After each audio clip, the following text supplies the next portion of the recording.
বন্ধুরা, সোয়াবিন তো সবাই খায়, আমার মতো একটু করে দেখবেন তো একদিন।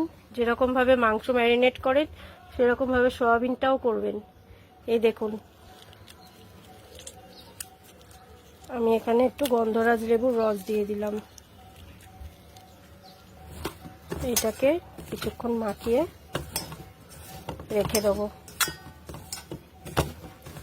তারপর সোয়াবিনটাকে তেলে ভাজবো। সোয়াবিনটা যে ম্যারিনেট করে রেখেছিলাম লেবু দিয়ে, এবার ভেজে নেব। দেখুন, আমি অল্প অল্প করে ভেজে নিচ্ছি। এইভাবে ভেজে করবেন সোয়াবিন,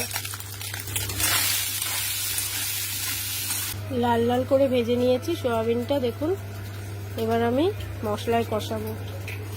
এখানে আমি মশলাটা আগে থেকে পেঁয়াজ, আদা, রসুন, জিরে বাটা দিয়ে কষিয়ে রেখে দিয়েছি। সেই মশলাটাই আমি এই যে তেজপাতার ফোড়ন দিয়েছি এতে দিয়ে দেবো।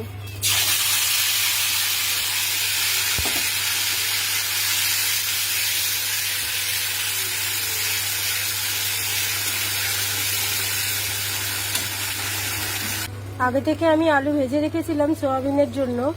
মশলাটা দেওয়ার পর আলু আর সোয়াবিন একসাথে কষিয়ে নেওয়ার পর আপনাদের দেখাচ্ছি। দেখুন, আমার হয়েই গেছে রান্নাটা।